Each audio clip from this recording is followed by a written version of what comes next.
Something I want to do for quite a while, it's upgrade my cold air intake on my Jeep. This thing likes to throw out a lot of heat, and so I'm going to do everything I can to keep it colder.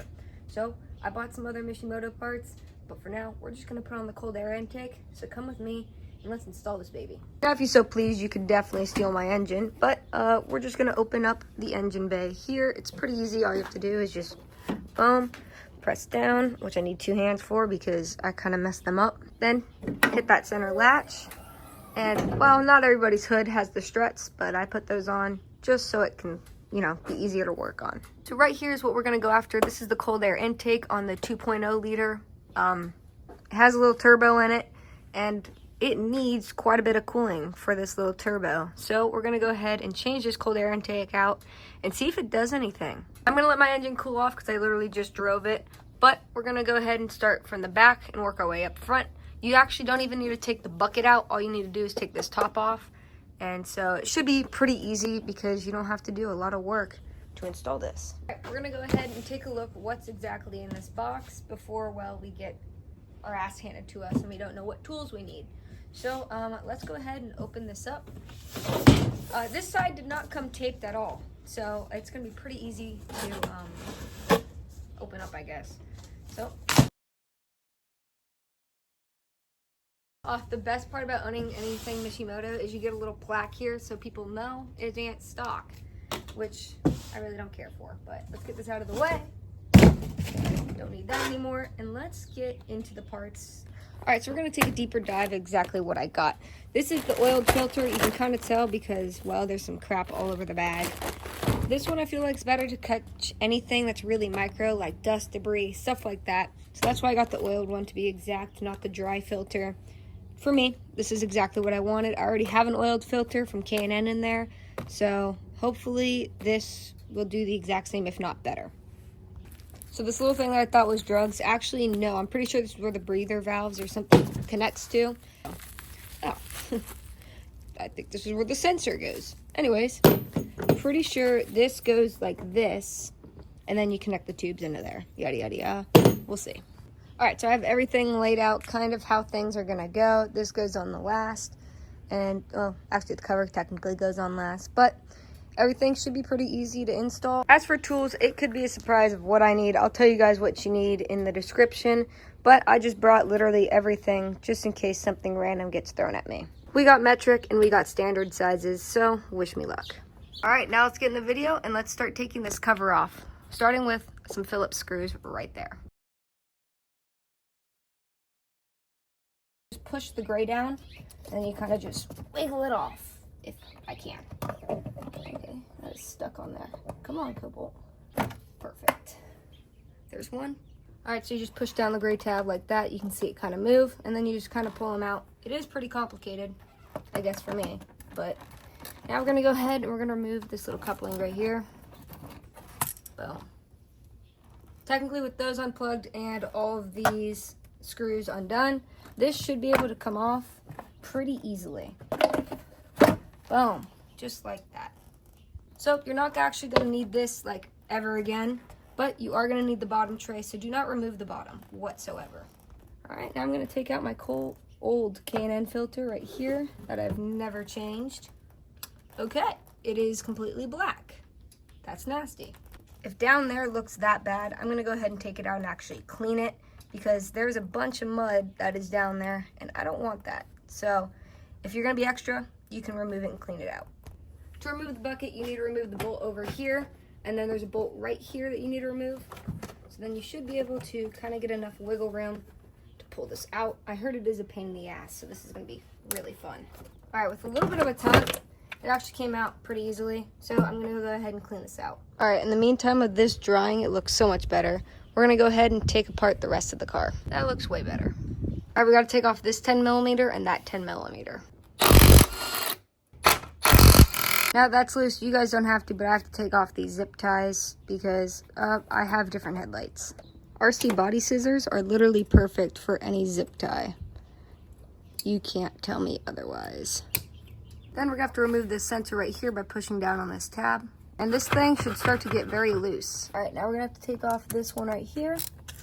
Minus, you do have to pop this loose.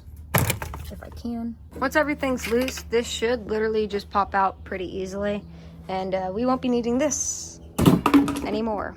I should probably clean the engine bay when I'm done. I should do it now, but I don't want to get any water in any of the extra holes. All right, for those who don't have a 2.0, but for those who do, look at how good that turbo looks down there. Boom, look at it. I should probably get an oil catch can because I am seeing a lot of excess oil in this little seal right here. So maybe that's next. All right, so we're gonna go ahead and start to work on the kind of more boring stuff. We're gonna go ahead, take these screws that are literally in here, and we're gonna take them out, and we're gonna put them on the top of the cold air intake cover. Now I'm gonna go ahead and use a 532 to kind of just back these out by hand. Boom, should be pretty easy. Make sure the washers are still accessible, as in don't throw them everywhere like I just did. Now we're gonna go ahead, reattach this with the washer, and make sure this port right here is facing downward. So let's get this installed. Should be relatively easy. All right, now that this is on and the port is facing downward, we can go ahead and work on the rest. All right, so now we're gonna work on the inlet tube and putting this adapter on here. We're gonna go ahead and put kind of the smaller side on this, which should be, actually I can't even tell the difference, but, oh wait, forgot. We gotta put these first. So we're gonna go ahead and kind of just put these on, like so, and then we're gonna go ahead and put this onto the smaller side. All right, now that's on like this, we're gonna make sure it is all the way up to the little bumper here, and it's not over the bumper. If it is, pull it back a little bit, but that looks fine. Then we're gonna go ahead and I'm gonna tighten this a little bit because this is giving a lot of slack. So let's tighten this just a little bit, not all the way. All right, then we're gonna go ahead and put this band also on back here, and then we're gonna try and wiggle this onto the Jeep. All right, I went ahead and I cleaned kind of around there a little bit, but we're gonna go ahead and wiggle this on there. We're gonna have to make sure this thing is set perfectly in place. Boom. All right, once that looks seated, we're gonna go ahead and align these so there's enough room. And we're gonna tighten them down. All right, so now we're gonna move on. We're gonna go ahead and we're gonna put the filter actually inside the little box right here. And then you can see on the filter, there's a ring. That's where this needs to sit. So it needs to sit right in there. So let's go ahead and let's put this in, facing downward. Now this will be a little tricky, so take your patience because it is not as easy as it looks. All right, so now we're gonna go ahead and put the filter actually back in. So the closer we get to finishing this thing, the better. Now you might have not wanted to put these all the way in because you still might need a little bit of wiggle room for this, which I might have to back them all out. We'll see. All right, now that I back them out, we should be able to move this up, wiggle this on, boom. Once again, there's a line, so you can't really go past it. Should be pretty easy. It kind of just seats there. Make sure everything is up to the line and attached. Then we can go ahead and do the band clamp.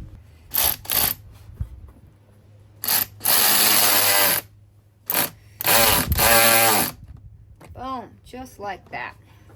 So actually, before I finish that off, we're gonna go ahead and put these screws actually back in. All right, so now I'm gonna take all the screws that we removed earlier. We're gonna put them back in the factory location. Make sure to take your old sensor out of the other intake because you're gonna actually need it right here. So it's actually pretty easy to install, believe it or not. Kind of just stick it in there, find the right fitting, and then turn it. Boom, and now it can't come out. There's a little notch right here. Same with the other one. You're gonna actually lift up and then turn the other way. And that's how you'll take it out of the old intake. But for now, I had to put this one here. Boom. Then we should be done with actually this half of the intake. So let's finish up front. All right, if you want to do the easy stuff, you can go ahead and connect these actually right now. And make sure to get these over with. Oh, they are stiff. Boom. Boom. So we're gonna make sure that we connect those all the way in. I have one more tube that goes from the bottom of here straight to there. So we're gonna go ahead and take this tube and connect it to the bottom of the airbox, right down here.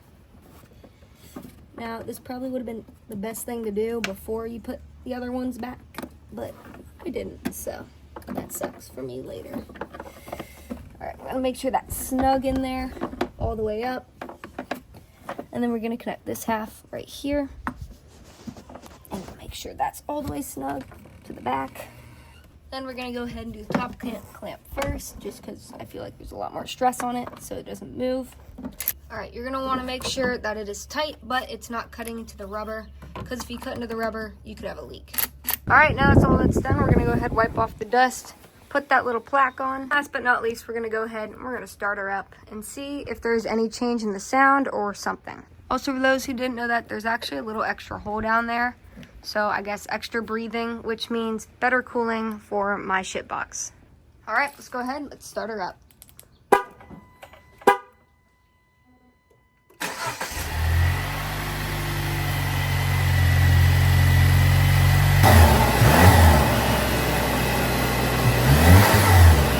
Be honest, I have not seen a difference in the car. I can't hear one, but that's also because my fan doesn't actually work properly, so it's always going.